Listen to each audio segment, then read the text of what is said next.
அனைவருக்கும் வணக்கம். தபால் மூல வாக்களிப்பு நெருங்கி வருகின்றது. ஜனாதிபதி தேர்தலுக்கான தபால் மூல வாக்களிப்பு நெருங்கி வருகின்றது. இந்த வேளையிலே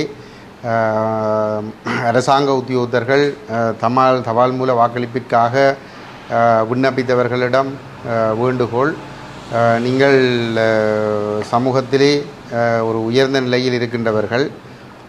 மிக நீண்ட காலமாக எங்களுடைய சமூகம் மிக மோசமான இன அழிப்புக்கு உள்ளாக்கப்பட்டிருக்கின்ற ஒரு சூழலிலே இந்த இன ஒடுக்குமுறைகளிலிருந்து நாங்கள் விடுபட்டு கொள்வதற்கு ஒரு நிலையான ஒரு அரசியல் தீர்வை நாங்கள் பெற்றுக்கொள்ள வேண்டியவர்களாக இருக்கிறோம். அதற்கான ஒரு போராட்டம், ஒரு நீண்ட நெடிய போராட்டம் நடைபெற்றிருக்கின்றது. 50,000 மாவீரர்கள் தங்களுடைய உயிர்களை கொடுத்திருக்கிறார்கள். கிட்டத்தட்ட 3 லட்சம் 4 லட்சத்துக்கு மேற்பட்ட மக்கள் இந்த 75 வருட காலத்திலே சிங்கள பௌத்த பேரினவாத ஆட்சியாளர்களால் படுகொலை செய்யப்பட்டிருக்கிறார்கள். இறுதிப் போரில் மாத்திரம் சுமார் 1.5 லட்சத்துக்கும் அதிகமானவர்கள் படுகொலை செய்யப்பட்டிருக்கின்றார்கள். பல்லாயிரக்கணக்கானவர்கள் ஸ்ரீலங்கா இராணுவத்தினராலும் அவர்களோடு இணைந்து இயங்கிய துணை இராணுவ குழுவான இபிடிபி, புலோட் பிள்ளையான் குழு, கருணா குழு, IPRLF போன்ற தரப்புகளினால் அவ்வப்போது கடத்தப்பட்டு காணாமலாக்கப்பட்டிருக்கின்றார்கள். இவ்வளவு அதேபோன்று பல 1000 கோடி பெறுமதியான சொத்துக்களை எங்களுடைய மக்கள் இழந்திருக்கிறார்கள். இவ்வளவு தியாகங்களையும் செய்து எங்களுடைய மக்கள் ஒரு அரசியல் விடுதலைக்காகவே இந்த போராட்டத்தில் தொடர்ச்சியாக ஈடுபட்டு வந்திருக்கின்றார்கள். இவ்வாறான ஒரு சூழலிலே ஒரு புறத்திலே நாங்கள் எங்களுக்கு ஒரு சுயாட்சி வேண்டும், வடகிழக்கு தாயகம் அங்கீகரிக்கப்பட வேண்டும், தமிழர்களுடைய தேசம், உரிமை, சுயநிர்ணய உரிமை அங்கீகரிக்கப்பட வேண்டும் என்ற நிலைப்பாடுகளை நாங்கள் 75 வருடங்களாக எங்களுடைய பிராந்திய மட்டத்திலே நாங்கள் வலியுறுத்தி கொண்டு, மறுபுறத்திலே இவ்வாறான தேர்தல்கள் நடக்கின்ற பொழுது நாங்கள் எங்களுடைய அபிலாசைகளை முற்றுமுழுதாக நிராகரித்து இது ஒரு சிங்கள பௌத்த நாடு என்ற நிகழ்ச்சிகளோடு போட்டியிடுகின்ற தரப்புகளை நாங்கள் ஆதரிப்போமாக இருந்தால் நாங்களே எங்களுடைய நிலைப்பாடுகளோடு முரண்பட்டு கொள்ளுகின்ற ஒரு நிலைமைதான் வெளிப்படுத்தப்படும். ஆகவே அவ்வாறான முரண்பாடுகள் தவிர்க்கப்பட வேண்டும். இன்றைய இந்த காலச்சூழல் என்பது தமிழர்களுக்கு மிகவும் சாதகமான காலச்சூழல். இலங்கையை மையப்படுத்தி ஒரு தீவிரமான பூகோள ஆதிக்க போட்டி ஒன்று நடைபெற்று கொண்டிருக்கின்றது. இந்த பூகோள ஆதிக்க போட்டி 2009 எங்களுடைய விடுதலை போராட்டத்தையும் இந்த படத்திலிருந்து அகற்றியிருந்தாலும் கூட, அதற்கு பிற்பாடு இந்த போரை வென்றதாக மாறுதண்டி கொண்ட சிங்கள பேரினவாத கட்சிகள் கூட சிதறி சின்னாபின்னமாக்கப்படுகின்ற அளவுக்கு இதே பூகோள ஆதிக்க போட்டி தென்பகுதி சிங்கள மக்கள் மத்தியிலும் பெரும் சிதைவுகளை ஏற்படுத்தி இருக்கிறது. தென்பகுதியிலும் பலமான கட்சிகள் இல்லை என்கின்ற அளவுக்கு நிலைமைகள் மோசமாகி இருக்கிறது. நாடு பொருளாதாரத்திலே அதல பாதாளத்தில் வீழ்ந்திருக்கிறது. அதல பாதாளத்தில் வீழ்ந்திருக்கிற நாட்டை கட்டியெழுப்புவதற்கு தமிழ் தரப்பினுடைய ஒத்துழைப்பு இந்த சிங்கள ஆட்சியாளர்களுக்கு தேவைப்படுகின்றது. இதெல்லாம் தமிழர்கள், ஒரு ஆயுத பலத்தை இழந்திருக்கிற தமிழர்கள், ஜனநாயக ரீதியாக போராடி விடுதலை பெற வேண்டியிருக்கிற தமிழர்களுக்கு கிடைத்திருக்கின்ற ஒரு அருமையான சந்தர்ப்பங்களாகவே நாங்கள் இதனை பார்க்க வேண்டும். ஆகவே இந்த சந்தர்ப்பங்களை சரியாக நாங்கள் பயன்படுத்தி கொள்ள வேண்டுமாக இருந்தால் இந்த ஜனாதிபதி தேர்தலிலும் நாங்கள் பேரம்பேசல்களை செய்ய வேண்டும். அதற்கு பிற்பாடு இந்த ஐநா மன்றங்களில் கொண்டு வரப்படுகின்ற தீர்மானங்கள் கொண்டு வரப்படுகின்ற சந்தர்ப்பங்களிலே நாங்கள் பேரம்பேசல்களை செய்ய வேண்டும். அதே போன்று பொருளாதாரத்திலே வீழ்ந்திருக்கிற இலங்கை தன்னை மீள கட்டியெழுப்பிக் கொள்வதற்கு சர்வதேச தரப்பிடம், சர்வதேச நாணய நிதியத்திடமும் ஏனைய சர்வதேச தரப்புகளிடமிருந்தும் உதவிகளுக்காக கையேந்தி கொண்டு நிற்கின்ற பொழுதும் நாங்கள் உறுதியாக நின்று பேரம்பேசல்களை செய்ய வேண்டும். அவ்வாறு செய்வதன் மூலமாக நிச்சயமாக நாங்கள் எங்களுடைய தேசத்தில் இடம்பெறுகின்ற கட்டமைப்பு சார் இன அழிப்பு செயல்பாடுகளை நாங்கள் தடுத்து நிறுத்தி கொள்வதற்கும், எங்களுடைய இந்த நீண்டகாலம் எங்கள் மீதான இந்த ஒடுக்குமுறைக்கு காரணமான இந்த ஒட்டியாட்சி அரசியலமைப்பை நீக்கிக் கொள்வதற்கும், நாங்கள் விரும்புகிற ஒரு அதிகாரங்களை பெறக்கூடிய வகையிலே ஒரு சமஷ்டி அரசியலமைப்பை கொண்டு வருவதற்கான சூழலை தோற்றுவிக்க முடியும் என்பது எங்களுடைய உறுதியான நம்பிக்கை. ஆகவே அது ஒரு நீண்ட நெடிய பயணம், போராட்டமாக இருந்தாலும் நாங்கள் அந்த முன்னுக்கு பின் முரணில்லாத வகையிலே எங்களுடைய தீர்மானங்களை நாங்கள் எடுக்க வேண்டும். அந்த வகையிலே அரசாங்க உத்தியோகத்தர்களாகிய நீங்கள் எடுக்கின்ற முடிவுகள் என்பது மக்களுடைய முடிவுகளிலே தாக்கங்களை ஏற்படுத்தும் என்பதனாலே நாங்கள் உரிமையோடு உங்களிடம் வேண்டுகோள் விடுக்கின்றோம். தயவு செய்து இந்த ஜனாதிபதி தேர்தலை நீங்கள் புறக்கணியுங்கள் என்று கேட்கின்றோம். இந்த தேர்தலிலே நீங்கள் யாருக்கும் வாக்களிக்க வேண்டாம் என்று கேட்கின்றோம். அதே நேரத்திலே உங்களுடைய கடமை நேரம் தவிர்ந்த ஓய்வு நேரங்களிலே வேலை லீவு அதை உங்களுடைய கடமை நேரத்துக்கு பிற்பாடு கடமை நேரம் ஆரம்பிப்பதற்கு முன்னரும் கடமை நேரம் முடிந்த பிற்பாடும் மற்றும் விடுமுறை நாட்களிலும் வந்து நீங்கள் தீவிரமாக எங்களுடைய சமூகத்தை நோக்கி இந்த தேர்தலை புறக்கணிக்க வேண்டும் என்பதனுடைய முக்கியத்துவத்தை வலியுறுத்தி நீங்கள் ஒரு விழிப்புணர்வு வேலைத்திட்டத்தை செய்ய வேண்டும் என்று நாங்கள் உங்களிடம் வினயமாக வலியுறுத்தி கேட்டுக்கொள்ள விரும்புகின்றோம். கஜேந்திரகுமார் பொன்னம்பலம் அவர்களுடைய தலைமையிலே இந்த போருக்கு பின்னரான 15 ஆண்டுகளிலே இந்த மக்களுக்காக உண்மையாக நேர்மையாக களத்திலே நின்று போராடுகின்ற ஒரே ஒரு தரப்பு என்ற அடிப்படையிலே நாங்கள் உங்களிடம் உரிமையோடு நாங்கள் இந்த கோரிக்கையை நாங்கள் முன்வைக்கின்றோம். நீங்கள் இந்த தமிழர்களுடைய இந்த 75 வருட போராட்ட காலத்தை நீங்கள் எடுத்துக்கொண்டீர்களாக இருந்தால் தந்தை செல்வாவினுடைய போராட்டம் 51ஆம் ஆண்டிலிருந்து 75ஆம் ஆண்டு வரைக்கும் அவருடைய போராட்டம் நடைபெற்றிருக்கிறது என்று சொன்னால் ஒரு 25 ஆண்டுகள் அவருடைய போராட்டம் முன்னகர்ந்து வந்திருக்கிறது. அவ்வாறு பார்க்கின்ற பொழுது அந்த 25 ஆண்டுகளிலே நாங்கள் இந்த போருக்கு பிந்திய 15 ஆண்டுகளை நாங்கள் இந்த மக்களுடைய விடுதலைக்காக வந்து நாங்கள் நேர்மையாக கழித்திருக்கிறோம். இந்த தேர்தல் அரசியலில் ஈடுபடுகின்ற தரப்புகளுக்குள்ளே முன்னுக்கு முரண் இல்லாமல் இந்தியாவினுடைய நலன்களுக்காக எங்களுடைய மக்களின் நலன்களை பலியிடாமல் அமெரிக்க ஐரோப்பிய தரப்புகளுடைய நலன்களுக்காக எங்களுடைய மக்களின் நலன்களை பலியிடாமல் சிங்கள தரப்புகள் போடுகின்ற அற்ப சொற்ப சலுகைகளுக்காக எங்களுடைய மக்களின் நலன்களை பலியிடாமல் எங்களுடைய மக்களுடைய நலன்களுக்காக உண்மையாகவே நின்று பேரம் பேசுகின்ற ஒரே ஒரு தலைவராக கஜேந்திரகுமார் பொன்னம்பலம் இடைவிடாமல் இந்த 15 ஆண்டுகள் மிக தீவிரமாக வந்து இயங்கி வந்திருக்கிறார். ஆகவே அவருடைய தலைமையிலே எங்களுடைய அரசியல் இயக்கம் இந்த மக்களுடைய விடுதலைக்காக நீங்கள் ஓடி ஓடி உழைத்து தேடுகின்ற செல்வம் உங்களுடைய பிள்ளைகளுடைய எதிர்காலத்திற்காகத்தான் நீங்கள் அந்த செல்வத்தை தேடுகின்றீர்கள். அந்த பிள்ளைகளுடைய எதிர்காலம் இந்த மண்ணிலே பாதுகாப்பாக நிம்மதியானதாக கௌரவமானதாக இருக்க வேண்டும் என்பதற்காக அந்த பிள்ளைகளுடைய எதிர்காலத்திற்காக உங்களை விட அக்கறை உள்ள ஒருவராக செயல்படுகின்ற ஒரு தலைவராக கஜேந்திரகுமார் பொன்னம்பலம் செயல்பட்டு வருகின்ற நிலையிலே அவருடைய தலைமையிலே நாங்கள் எடுத்திருக்கின்ற இந்த தேர்தலை புறக்கணிக்க வேண்டும் என்கின்ற இந்த பேரம் பேசுகின்ற இந்த ஆயுதத்தை நீங்கள் வலுப்படுத்த ஜனநாயக ஆயுதத்தை நீங்கள் வலுப்படுத்த வேண்டும் என்று நாங்கள் உங்களிடம் மிகவும் வினயமாக வேண்டுகின்றோம். நாங்கள் இந்த வெற்றி பெறக்கூடிய 3 பிரதான வேட்பாளர்களிடமும் நாங்கள் கடந்த 2 வருடங்களாக 22ஆம் ஆண்டு மரகலைய போராட்டத்தின் மூலம் இந்த நாடு ஆட்சி கோட்டாபய ராஜபக்ச வீழ்த்தப்பட்டு அவர் விரட்டியடிக்கப்பட்ட பிற்பாடு ரணில் விக்ரமசிங்க பதவியேற்ற நாளிலிருந்து ரணில் விக்ரமசிங்கவிடமும் சஜித் பிரேமதாசாவிடமும் அனுரகுமார திசாநாயக்கவிடமும் நாங்கள் தொடர்ச்சியாக வலியுறுத்தி வந்திருக்கக்கூடிய விடயம் இந்த ஒட்டியாட்சி முறைமையை நீக்கி ஒரு சமஷ்டி அரசியலமைப்பை கொண்டு வருவதன் மூலம் அனைத்து இனங்களும் பங்கெடுக்கக்கூடிய சமத்துவமாக அங்கீகரிக்கப்பட்டு இந்த நாட்டினுடைய முன்னேற்றத்திலே பங்கெடுக்கக்கூடிய வகையிலே ஒரு அதிகார மாற்றம் கட்டமைப்பு மாற்றம் செய்யப்பட வேண்டும் என்பதை நாங்கள் வலியுறுத்தி வந்திருக்கிறோம். இந்த தேர்தல் அறிவிக்கப்படுவதற்கு முன்னதாகவே நாங்கள் கடந்த தை மாதத்தில் இருந்தே இந்த தேர்தலை நாங்கள் புறக்கணிப்போம், இந்த ஒட்டியாட்சி முறைமை ஒழிக்கப்பட்டு ஒரு சமஷ்டி அரசியலமைப்பு கொண்டு வரப்பட்டால் மட்டும்தான் நாங்கள் இந்த தேர்தலில் அவ்வாறான நிலப்பாட்டு எடுக்கின்ற ஒருவருக்கு நாங்கள் ஆதரிக்க முடியுமே தவிர இல்லையென்றால் நாங்கள் புறக்கணிப்போம் என்பதனை தெளிவாக சொல்லி வந்திருந்தோம். ஆனாலும் அவர்கள் 3 பேருடைய தேர்தல் விஞ்ஞாபனங்களும் இந்த நாட்டினுடைய அரசியலமைப்பிலே சொல்லப்படுகின்றபடி பௌத்த அரச மதம் ஒட்டியாட்சி முறைமை என்பதை பேணி பாதுகாப்போம் என்ற அடிப்படையிலே தான் அவர்களுடைய தேர்தல் விஞ்ஞாபனம் அமைந்திருக்கிறது. ஆகவே தமிழர்கள் தொடர்ந்தும் அடிமைகளாகவே வைக்கப்படுவார்கள், வடகிழக்கு தொடர்ந்தும் சிங்கள பௌத்தமயமாக்கப்படும்.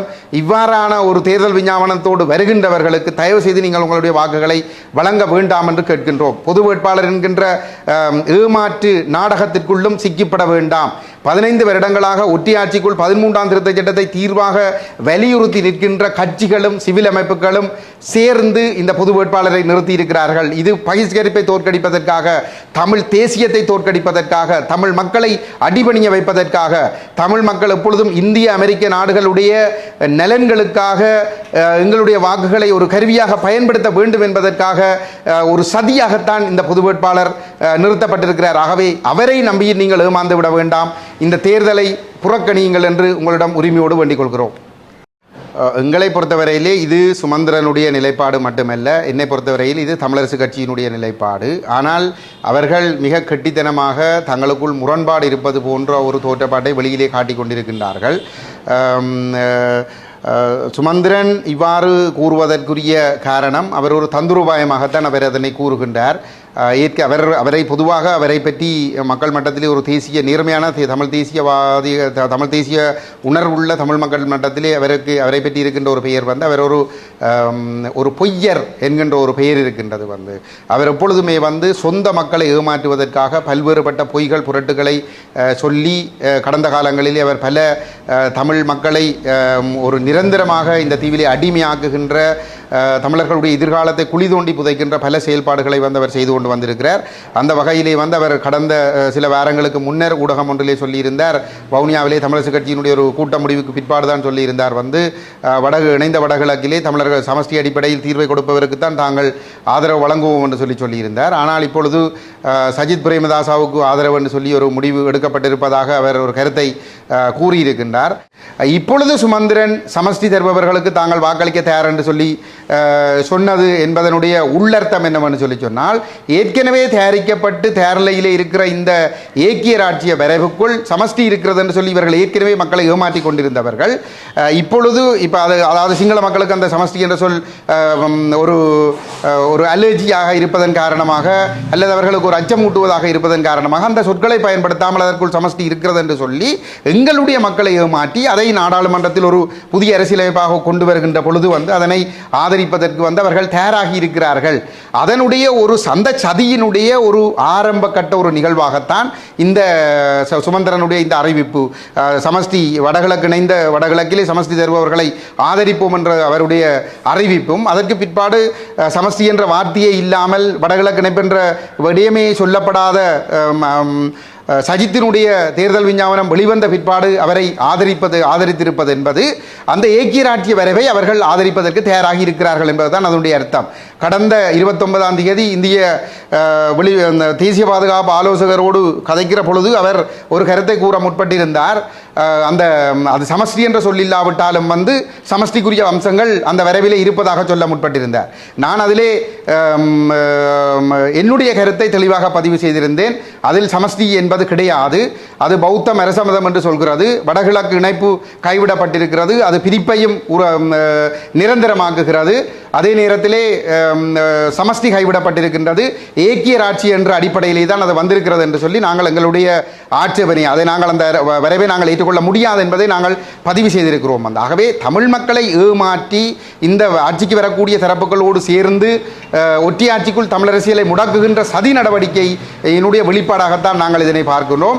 இதை கூட்டாக இவர்கள் செய்தால் தமிழ் மக்கள் ஒட்டுமொத்தமாக வரப்போகிற தேர்தலில் இவர்களை நிராகரிக்க கூடும் என்கின்ற ஒரு அச்சம் இவர்களுக்கும் இந்தியாவுக்கும் அமெரிக்க ஐரோப்பிய தரப்புகளுக்கும் இருக்கிறது. ஏன் சிங்கள தரப்புக்கு கூட இருக்கிறது. வந்து சிங்கள தரப்பும் இவர்கள் வெல்வதைத்தான் விரும்புகிறது. ஏனென்று சொன்னால் கடந்த 2015ஆம் ஆண்டு இந்த 18ஆம் ஆண்டு இந்த ஆட்சி குழப்பங்கள் ஏற்பட்ட பொழுது அதற்கு பிற்பாடு அந்த நாடாளுமன்றம் தேர்தல் அடுத்த தேர்தல் வருவதற்கு முன்னதாக ஒரு சந்தர்ப்பத்திலே டிலான் பெரேரா அவர்கள் குறிப்பிட்டிருந்தார், சம்பந்தன் தங்களுடைய கடைசி ஆயுதம் என்று சொல்லிவாங்க. அதனுடைய அர்த்தம் என்னவென்று சொல்லிச்சுன்னா, ஒற்றி ஆட்சிக்குள் தமிழர்கள் மீது ஒரு தீர்வை திணிப்பதற்கு சம்பந்தனுடைய தலைமை இருக்கிற பொழுது வந்து அதை செய்து முடித்தாலே தவிர அதற்கு பிற்பாடு அதை செய்ய முடியாது என்பதை. இரண்டால் மறுபுறத்தில் கஜேந்திரகுமார் பொன்னம்பலம் ஒரு உறுதியாக 10ஆம் ஆண்டிலே தோல்வியடைந்தாலும் 15ஆம் ஆண்டிலே தோல்வியடைந்தாலும் 18ஆம் ஆண்டு உள்ளூராட்சி தேர்தலிலே அதிகளவுக்கு ஆசனங்களை நாங்கள் பெற்றுக்கொள்ள முடியாவிட்டாலும் அந்த அரசியலில் நாங்கள் தொடர்ச்சியாக களத்திலே நின்று மக்களோடு நின்று போராடி மக்களுடைய அந்த மக்கள் மீதான அந்த சிங்கள பௌத்த ஆக்கிரமிப்புகளுக்கு எதிராக போராடி ஒரு மக்களுடைய நம்பிக்கைக்குரிய ஒரு தலைவராக அவர் வளர்ந்து வருகிறார். அந்த அடிப்படையிலே வந்து டிலான் பெரேராவுடைய அந்த பதில் அங்கே அமைந்திருந்தது வந்து. ஆகவே இந்த தரப்புகள் எல்லாமே வந்து இவர்கள் வெல்வதைத்தான் விரும்புகிறார்கள். வந்து கஜேந்திரகுமார் பொன்னம்பலம் தலைமையிலான அணி வெற்றி பெறுவதை வந்தவர்கள் விரும்பவில்லை. வந்து அப்போ இப்படிப்பட்ட ஒரு சூழலிலே எங்களுடைய மக்கள் வந்து மிகவும் விழிப்பாக இருக்க வேண்டும். ஒற்றி ஆட்சிகள் முடக்குகின்ற ஒரு சதி நடக்கிறது. அதுதான் அந்த அடிப்படையிலே இந்த மக்கள் மத்தியிலே வந்து ஒரு குழப்பத்தை ஏற்படுத்துவதற்கு கஜேந்திரகுமாருக்கு பின்னால் போகாதா அல்லது வந்து அங்கே இருக்கிற இடத்திலேயே இருக்கலாமா என்கின்ற ஒரு கேள்வியை மக்கள் முன் எழுகிற பொழுது சுமந்திரன் தான் இந்த துரோகத்தை செய்கிறார், ஸ்ரீதரன் வந்து தேசியத்தில் உறுதியாக இருக்கிறார், அரியநேந்திரன் வந்து சுயநிர்ணய உரிமை அடிப்படையில் தீர்வு வேணும் சொல்லி ஏதோ தேசியத்தோட வாரார். அப்ப இவையெல்லாம் நேர்மையான தரப்புகள் என்கின்ற ஒரு மாயைக்குள்ள வச்சு தமிழ் மக்களை ஏமாற்றி அங்கேயே வச்சுக் கொள்றதுக்கான ஒரு சதி நடவடிக்கை தான் இவர்களுக்குள்ள இருக்கிற இந்த பிளவு நாடகம். இது திட்டமிட்ட நாடகம் என்பதை நாங்கள் பொறுப்புணர்வோடு சொல்கிறோம். பல சம்பவங்கள் நடைபெற்றிருக்கிறது மக்களை ஏமாற்றுவதற்காக. 20ஆம் ஆண்டிலே நெடுந்தீவிலே வந்து சீனா ஒரு சூரிய மின் உற்பத்தி நிலையத்தை அமைப்பதற்கு அனுமதி வழங்கப்பட்டிருந்த நேரத்திலே அதை தடுப்பதற்கு இந்திய தரப்புகள் முயன்றும் கோட்டாபய ராஜபக்ச அதை செவிமடுக்காது தொடர்ந்து அதற்கு அனுமதி கொடுத்து கொண்டிருந்த பொழுது திடீரென்று சிவில் அமைப்புகள் என்று சொல்லப்பட்டவர்களாலே இந்த கட்சிகளை இணைத்து ஜெனீவாவுக்கு ஒரு கடிதம் எழுதுகின்ற முயற்சி ஆரம்பிக்கப்பட்டது. அதில் நாங்கள் சற்றும் எதிர்பாராத விதமாக 21ஆம் ஆண்டு தை மாதம் 15ஆம் தேதி அனுப்பக்கூடிய வகையில் ஒரு கடிதம் தயார்படுத்தினோம். இந்த சிவில் அமைப்புகளுடைய முயற்சியிலே வந்து இந்த பொறுப்புக்கூறல் விவகாரம் வந்து ஜெனீவாவுக்குள் 9 வருடங்களாக முடக்கப்பட்டிருக்கிறது. இதில் எந்த பிரயோசனமும் இல்லை. இதனை சர்வதேச குற்றவியல் நீதிமன்றத்திற்கு கொண்டு செல்ல வேண்டும் என்ற அடிப்படையில் ஒரு கடிதம் எழுதப்பட்டது. வந்து அதாவது வந்து ஐக்கிய நாடுகள் மனித உரிமைகள் பேரவையினுடைய தலைவருக்கு கடிதம் எழுதப்படுகிறது. நீங்கள் செயலாளர் நாயகம் 12ஆம் ஆண்டு உங்களுக்கு அனுப்பிய அந்த பொறுப்புக்கூறல் விவகாரத்தை உங்களால் நிறைவேற்ற முடியவில்லை, இலங்கை அரசு அதற்கு ஒத்துழைக்கவில்லை, ஆகவே நீங்கள் அதனை மீண்டும் செயலாளர் நாயகத்துக்கு அனுப்பி சர்வதேச குற்றவியல் நீதிமன்றத்துக்கு கொண்டு செல்வதற்கு நடவடிக்கை எடுக்க வேண்டும் என்ற அடிப்படையிலே அந்த கடிதம் வரையப்பட்டது. அந்த கடிதத்திலே சம்பந்தன் கையொப்பமிட்டிருந்தார், விக்னேஸ்வரன் கையொப்பமிட்டிருந்தார், கஜேந்திரகுமார் பொன்னம்பலம் கையொப்பமிட்டிருந்தார். அப்ப 18 நாடாளுமன்ற உறுப்பினர்களில் 13 பேர் கையொப்பமிட்டதான ஒரு வகையிலே அந்த கடிதம் தயார்படுத்தப்பட்டது. 4 பிஷப்மார் கையொப்பமிட்டார்கள், வேலன் சுவாமி கையொப்பமிட்டார், வலிந்து காணாமலாக்கப்பட்ட உறவுகள் கையொப்பமிட்டார்கள் சங்கங்கள் வந்து. இதன் மூலமாக மக்கள் பிரதிநிதிகளும் சிவில் அமைப்புகளும் மக்களாட்சியோட பிரதிநிதிகளும் சிவில் அமைப்புகளும் சேர்ந்து சர்வதேச விசாரணையை வலியுறுத்துகிறார்கள் என்கின்ற ஒரு நிலைமை அங்கே ஏற்படுத்தப்படுகிறது. கோட்டாவுக்கு ஒரு கலக்கத்தை ஏற்படுத்துகிறது. அதற்கு பிற்பாடு நெடுந்தீவிலே அந்த சைனாவினுடைய மின் உற்பத்தி நிலையங்களை அந்த வேலை திட்டங்கள் மறைந்து விட்டது. வந்து அதற்கு பிற்பாடு ஒரு வாரம் கழித்து, ஒரு 3 வாரங்கள் கழித்து, 2 வாரங்கள் கழித்து பொத்துவில் பொலிகண்டி பேரணி கலந்துரையாடல் ஒன்று இதே வேலன் தலைமையிலே வந்து செல்வா மண்டபத்திலே நடைபெற்றது. அதற்கு எங்களுடைய தரப்பிலிருந்து சுவாசும் தீபன் திலீசன் அவர்களும் சென்றிருந்தார்கள். அப்போ எங்களுடைய தரப்பிலே நாங்கள் சொல்லியிருந்தோம், இந்த தை மாதம் 21ஆம் ஆண்டு தை மாதம் 15ஆம் தேதி சம்பந்தன், கஜேந்திரகுமார் பொன்னம்பலம், விக்னேஸ்வரன், இந்த பிஷப் மேர், வேலன் சுவாமி, காணாமல் போனவர்கள் எல்லோரும் கையொப்பமிட்டு அனுப்பிய கடிதத்தில் வலியுறுத்தப்பட்டவாறு பொறுப்புக்கூறல் விவகாரத்தை சர்வதேச குற்றவியல் நீதிமன்றத்துக்கு கொண்டு செல்ல வேண்டும் என்பதை வலியுறுத்தி பேரணி நடைபெறுவதாக இருந்தால் நாங்கள் ஒத்துழைப்போம் என்று சொல்லியிருந்தோம். அதற்குத்தான் பேரணி என்றும் சொல்லப்பட்டிருந்தது. அங்கே பேரணி தொடங்குகிறது. அன்றைய தினம் எங்களுடைய தேசிய அமைப்பாளர் தலைமையிலே ஒரு அணி அங்கே அந்த ஆரம்பத்திலேயே கலந்து கொண்டது. மறுநாள் நான் இணைந்து கொண்டேன். அங்கே சாணக்கியன் சுமந்திரன், சாணக்கியனும் ஆரம்பத்தில் இருந்து அதிலே கலந்து கொண்டிருந்தார். அந்த பேரணி நடந்து வருகிறது. நீதிமன்றங்கள் தடை போடுகிறது. நீதிமன்ற தடைகளை எல்லாம் மீறி பேரணி வருகிறது. அப்பொழுது மக்கள் எழுச்சி கொண்டு விட்டார்கள். மக்கள் தேச அங்கீகாரத்திற்காகவும் சர்வதேச விசாரணைக்காகவும் மக்கள் எழுச்சி கொள்வதாக வந்து நாங்கள் மக்கள் மட்டத்திலே வந்து மக்களை திரட்டுவதற்கான பிரச்சாரங்களை தொடர்ந்து செய்து கொண்டிருக்கிறோம். பேரணி பொலிகண்டிக்கு வந்தது. பொலிகண்டியிலே மேடை அமைக்கப்பட்டிருந்தது. ஆனால் ஏற்பாட்டாளர்கள் எங்களுக்கு தொலைபேசியிலே சொன்னார்கள், அதிலிருந்து 2 கிலோமீட்டர்களுக்கு அப்பாலே ஒரு இந்திய ராணுவ படுகொலை செய்த ஒரு இடம் இருக்கிறது, அதில் ஒரு தூவி அமைக்க வேண்டும், அங்கு சென்று ஒரு அடிக்கல் நாட்டி விட்டு வருவோம் என்று சொல்லி சொன்னார்கள் எங்களுக்கு. நாங்களும் அவர்களுடைய அந்த ஏற்பாட்டாளர்களுக்கு அடுத்த வாகனத்திலே சென்று கொண்டிருந்தவர்கள் நாங்களும் நேரே 2 கிலோமீட்டர்களுக்கு அப்பாலே சென்றோம். எங்களில் இருந்து ஒரு 300 மீட்டர் பின்னுக்கு வந்த சுமந்திரன், சாணக்கியன் போன்றவர்கள் பொலிகண்டியிலே அமைக்கப்பட்ட அந்த மேடை, ஒலிபெருக்கி, ஒளி அமைப்பு அவர்களுக்கு வசதியாக ஏற்பாடு செய்யப்பட்டிருந்தது. அவர்கள் நேரே அங்கே சென்றார்கள், கூட்டத்தை நடத்தினார்கள். மக்கள் பல்லாயிரக்கணக்காக வந்த மக்கள் அந்த கூட்டத்தில் திரண்டார்கள். இவர்கள் அரசிடம் உள்ளக விசாரணை வலியுறுத்துவதாக சொல்லி கூட்டத்தை முடித்துவிட்டு சென்று விட்டார்கள். நாங்கள் அந்த எங்களை அங்கே கூட்டி சென்றவர்கள் திரும்பி இங்கே ஆடி பாடி நடந்து வருகிற பொழுது இங்கே மக்கள் இல்லை. ஆனால் எங்களை சமாதானப்படுத்துவதற்காக அவர்களும் ஒரு அறிக்கையை வாசித்து விட்டு அவர்கள் சென்று விட்டார்கள். ஆனால் அந்த பேரணியிலே கலந்து கொண்டவர்களிலே அறுதி பெரும்பான்மை மக்களுடைய வாக்குகளை பெற்று தெரிவு செய்யப்பட்ட கூட்டமைப்பு அங்கே கலந்து கொண்டிருந்தபடியால் அந்த கூட்டமைப்புடைய கருத்து தான் பேரணியினுடைய கருத்து. அடுத்த நாள் 3வது நாள் பாராளுமன்றத்திலே கஜேந்திரகுமார் பொன்னம்பலம் இருக்கிறார், நான் இருக்கிறேன், வேறு பல எம்பிமாரும் இருக்கிறார்கள் தமிழர்கள். சுமந்திரன் பேசுகிறார், வந்து இலங்கை அரசிடம் பொறுப்பு கூறலை வலியுறுத்தி இந்த பொத்துவில் பொலிகண்டி பேரணியை நாங்கள் நடத்தி இருந்தோம் என்று சொல்லிவார். அந்த விடயம் தொடர்பாக வந்து உடனடியாக கஜேந்திரகுமார் எழுந்து நாங்கள் சர்வதேச விசாரணையை வலியுறுத்தித்தான் நாங்கள் இந்த பேரணி நடத்தினோம் என்று சொல்லியிருந்தோம். அது எங்களுடைய மனச்சாட்சிக்கு எங்களுடைய கருத்து.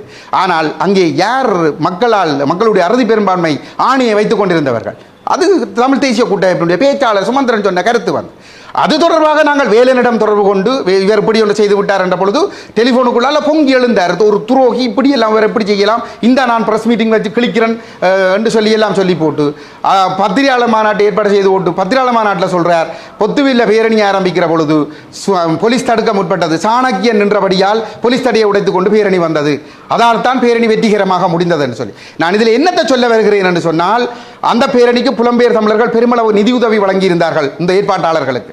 மக்கள் பல்லாயிரக்கணக்கான இளைஞர்கள் யுவதிகள் மக்கள் தங்களுடைய எல்லா வேலைகளையும் விட்டுவிட்டு தங்களுக்கு வரக்கூடிய எல்லா பிரச்சனைகளையும் கடந்து உரிமைக்காக எழுகிறோம் என்று சொல்லி திரண்டு வந்தார்கள்.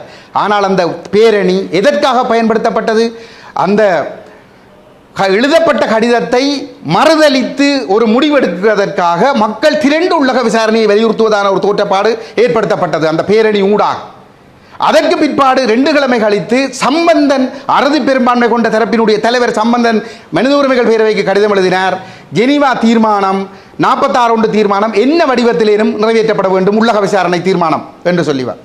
அப்ப நீங்கள் விளங்க வேணும், எங்கட மக்கள் விளங்க வேணும் என்று சொல்லி சொன்னால், எப்படி இவர்கள் மக்களுடைய உணர்வுகளுக்கு மதிப்பளிப்பது போன்று மக்களுடைய உரிமைக்காகவே போராட்டம் நடத்துவது போன்று பேரணிகளை ஏற்பாடு செய்து எப்படி அரசு இந்திய மேற்குக்கு தேவைப்படுகின்ற ஒரு தீர்மானத்தை கொண்டு வருவதற்கு அதை மடைமாற்றி இருக்கிறார்கள் என்பதை எங்களுடைய மக்கள் சரியாக புரிந்து கொள்ள வேண்டும். தமிழ் மக்கள் பேரவை என்ன நடந்தது?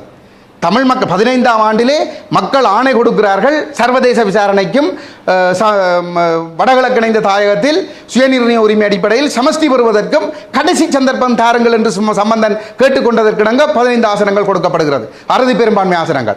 வெற்றி பெற்ற கையோடு ஜெனீவாவுக்கு சென்று உள்ளக விசாரணை தீர்மானத்தை ஆதரிக்கிறார்கள். மக்கள் வெறுப்பு விரக்தி அடைகிறார்கள். நல்லூரிலே நாங்கள் கையொப்ப போராட்டம் நடத்துகிற பொழுது சர்வதேச விசாரணை நடத்தி வலியுறுத்தி எங்களுடைய தேர்தலில் 2 வாரங்களுக்கு முன்னர் தேர்தலிலே எங்களை தோற்கடித்த மக்கள் கஜேந்திரகுமார் பொன்னம்பலம் நின்று கையொப்பம் வாங்குகிற பொழுது பல்லாயிரக்கணக்கிலே வந்து கையொப்பமிட்டார்கள் சர்வதேச விசாரணையை வலியுறுத்தி. அப்ப என்று சொல்லி சொன்னால் அந்த மக்கள் திரும்ப தொடங்கிவிட்டார்கள் இவர்களுடைய துரோகத்தின் காரணமாகவே. இந்த மக்கள் கூட்டமைப்பில் இருந்து வெளியேறி இப்பொழுது வருவதற்குரிய இடம் கஜேந்திரகுமார் பொன்னம்பலம். இங்கே வருவதை தடுப்பதற்காக விக்னேஸ்வரன் தேசியம் பேசினார், வடகிழக்கு தமிழ் தேசம் இறமை சுயநிர்ணய உரிமை அடிப்படையில் தீர்வு வேண்டும் என்றார். அரசாங்கம் 16ஆம் ஆண்டிலே தயாரிக்க உள்ள புதிய அரசியலமைப்பு பேரவையில் கூட்டமைப்பு ஒட்டியாட்சிக்கு இணங்க போகிறது, நாங்கள் அதற்கு இணங்கக்கூடாது, நாங்கள் தமிழ் தேசம் இறமை சுயநிர்ணய உரிமை அடிப்படையில் வடகிழக்கு சிவில் அமைப்புகளையும் எங்களோடு வரக்கூடிய அரசியல் மக்களால் தெரிவு செய்யப்பட்ட மக்கள் பிரதிநிதிகளையும் இணைத்து ஒரு தீர்வு திட்டத்தை தயாரித்து வைப்போம் என்று சொல்லி சொன்னார்கள். நாங்களும் நம்பி விக்னேஸ்வரனுடைய தலைமையிலே முழு மக்களையும் திரட்டினோம். தீர்வு திட்டம் தயாரிக்கப்பட்டது. தயாரித்த தீர்வு திட்டத்தை அந்த தேச விரோதி கொண்டு போய் அரசிடம் கொடுக்க மறுத்தார். அப்ப இதுவும் கூட கஜேந்திரகுமார் பொன்னம்பலத்துக்கு பின்னாலே அந்த மக்கள் வருவதை தடுப்பதற்காக இந்திய மேற்கு நாடுகள் இந்த சிவில் அமைப்புகளும் கூட்டாக சேர்ந்து செய்த சதி. இதை எல்லோரும் விளங்கிக் கொள்ள வேண்டும். இந்த சதியினுடைய அடுத்த கட்டம் தான் அரியநேந்திரனுடைய களமிறக்கம். பொது வேட்பாளர் என்பதுடைய களமிறக்கம். பொது வேட்பாளர் அரியநேத்திரன் சம்பந்தனோடு 2010 15 வரைக்கும் புலிகளை பயங்கரவாதிகள் என்று தூதரக மட்டங்களிலே சொல்லிக் கொண்டு தெரிந்தவர். 13ஆம் திருத்தச் சட்டத்தை தீர்வாக வலியுறுத்தி கொண்டு தெரிந்தவர். தமிழரசு கட்சியினுடைய மத்திய குழு உறுப்பினராக தமிழரசு கட்சி எடுத்த அத்தனை துரோகத்தனமான முடிவுகளுக்கும் 16ஆம் ஆண்டுக்கும் 19க்கும் இடையிலே தயாரிக்கப்பட்ட ஏக்கிய ராட்சிய வரைவை தமிழரசு கட்சி தயாரிப்பதற்கான முடிவுகளிலே 100% உடன்பட்டிருந்தவர். ஸ்ரீதரனும் உடன்பட்டிருந்தவர். இன்று இந்த மக்கள் இந்த உண்மைகளை விளங்கிக் கொண்டு கஜேந்திரகுமார் சொல்வதை கேட்டு புறக்கணிக்க கூடாது என்பதற்காக இன்று இந்த பொது வேட்பாளர் நாடகம் ஆடப்படுகிறது. ஆகவே இதை எங்களுடைய மக்கள் புரிந்து கொள்ள வேண்டும். இந்த மக்கள் விழிப்படைந்து கஜேந்திரகுமார் பின்னால் வந்துவிடக்கூடாது என்பதற்காகத்தான் தமிழரசு கட்சிக்குள் பிளவு என்கின்ற நாடகம், டெலோ புலோ டிபிஆர்ல வேற நிலைப்பாடு என்ற நாடகம். இதை எங்களுடைய மக்கள் தெளிவாக புரிந்து கொள்ள வேண்டும். 23ஆம் ஆண்டிலே உள்ளூராட்சி தேர்தலிலே குத்துவிளக்கு சின்னத்திலே வேட்புமனு தாக்கல் செய்தார்கள். தமிழரசு கட்சி தனியாக வேட்புமனு தாக்கல் செய்தது. ஆனால் 22ஆம் ஆண்டு, அதுக்கு முதல் வருடம் 22ஆம் ஆண்டு தை மாதம் 18ஆம் தேதி இவர்கள் எல்லோரும் சேர்ந்து மோடிக்கு கடிதம் எழுதினார்கள். உள்ளக 13ஆம் திருத்தச் சட்டத்தை தீர்வாக வலியுறுத்தி கடிதம் எழுதினார்கள். ஆனால் இப்பொழுது நான் உங்களோடு இன்று யாழ்ப்பாணத்திலே தமிழ் தேசிய மக்கள் முன்னணியுடைய தலைமை அலுவலகத்திலே செப்டம்பர் 2ஆம் தேதி நான் இந்த ஊடக சந்திப்பை நடத்தி கொண்டிருக்கிற இந்த நேரம் வரைக்கும் நாடாளுமன்றத்திலே இந்த 10 பேரும் தமிழரசு கட்சியினுடைய வீட்டு சின்னத்தில் ஒரு அணியாகத்தான் இருக்கிறார்கள். இவர்கள் இதுவரைக்கும் நாடாளுமன்றத்திலே சபாநாயகருக்கு அறிவிக்கவில்லை, நாங்கள் தனியாக இயங்க போகிறோம் என்று சொல்லி அறிவிக்கவில்லை. ஒரு நிலைப்பாடு தான். ஏன் கனதூரம் செல்கிறீர்கள்? இந்த பொது வேட்பாளரை நிறுத்தி கொண்டே கடந்த ஜூன் மாதம் 20ஆம் தேதி இந்திய வெளிவிவகார அமைச்சர் கொழும்புக்கு எங்களை அழைத்து சந்தித்த பொழுது தமிழரசு கட்சி, டெலோ, புளோட் இந்த தரப்புகளில் விக்னேஸ்வரன் இந்த தரப்புகளில் இருந்து 7 பேரும், தமிழ் தேசிய மக்கள் முன்னணியில் இருந்து தலைவர் கஜேந்திரகுமாருடைய அறிவுறுத்தலின்படி நானும் கலந்து கொண்டிருந்தோம். ஏனைய 7 பேர் தங்களுக்குள் முரண்பாடு என்று சொல்கிறார்கள்.